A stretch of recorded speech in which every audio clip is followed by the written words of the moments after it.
Hey and welcome. Listen, if you're a business owner in Sweden, you really need to pay attention. 2025 and 2026 are shaping up to be two absolutely critical years.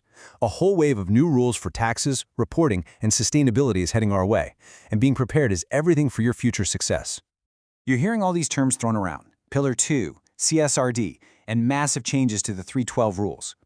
It can feel like you're lost in a jungle of acronyms, right? The big question is, how are you supposed to navigate this new landscape and make the right calls for your business? Okay, let's break this down. Here's how we're going to tackle it.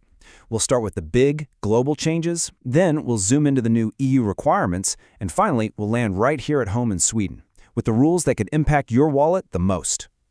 So first up, the global playing field.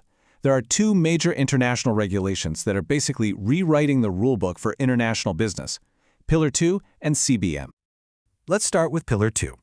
In simple terms, this is a global agreement to set a minimum corporate tax rate of 15%. The whole idea is to make sure that huge, multinational corporations pay a fair share of tax no matter where they operate.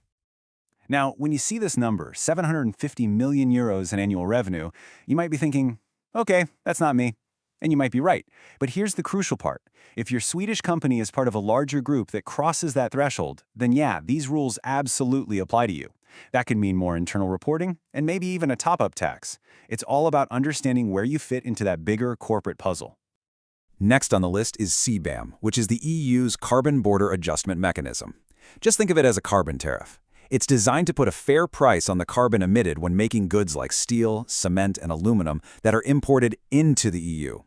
It's really about leveling the playing field for European companies that are already paying for their emissions. And this isn't happening all at once. It's being rolled out in stages. Right now, we're in a transitional phase that kicked off in late 2023, where it's all about reporting emissions. But the really important date to circle on your calendar is 2026.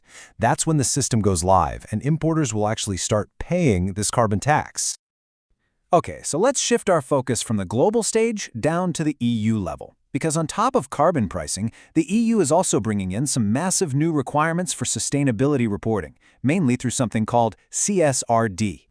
CSRD, or the Corporate Sustainability Reporting Directive, requires companies to report their impact on society and the environment. But what's really interesting here is the two-way street approach. You have to report on your company's impact on the world and how sustainability issues create financial risks and opportunities for your company. And just to give you an idea of how big this change really is, before CSRD, about 11,000 companies in the EU had to do this kind of reporting. With CSRD, that number just explodes to almost 50,000. That is a massive, massive expansion. But there is a little bit of a silver lining here. Even though way more companies are now included, the EU is trying to ease the reporting burden. The underlying standards, called ESRS, have been revised, and the number of mandatory data points has been cut by a whopping 57%, so they are trying to make it a little easier to comply.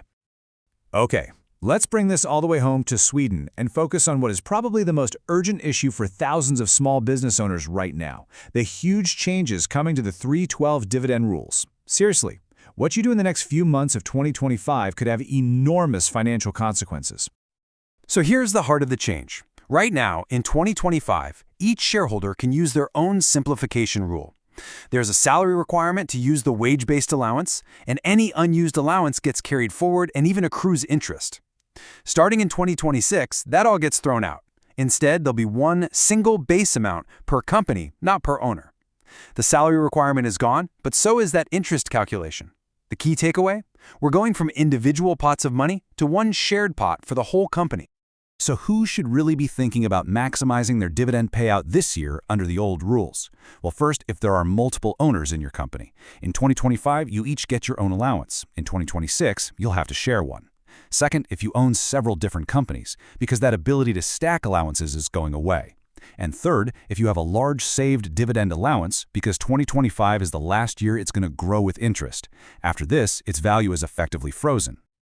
Okay, so then who benefits from waiting until 2026? Primarily, solo owners. The new base amount is a significant increase from the old simplification rule.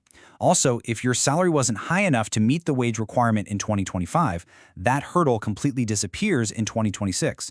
And finally, for minority shareholders with less than 4% ownership, a rule that previously blocked you from using the wage-based calculation is being removed. Now, with all these changes on the horizon, there's one powerful strategic move you should be considering right now: setting up a holding company in 2025. For many, this could be a really smart piece of tax planning. So why do it now? Well, a holding company lets you move profits from your operating company up to the holding company completely tax-free. This lets you lock in the value you've built up. Then when you decide to take a personal dividend from the holding company, you can plan it out over several years to stay within that low 20% tax bracket. It also sets you up for potential tax-free sale in the future and just make sure your structure is optimized and ready for the 2026 rules. We've covered a lot of ground, from global taxes all the way down to the nitty-gritty of your own dividends. So let's wrap this all up into a clear, actionable checklist for the rest of 2025.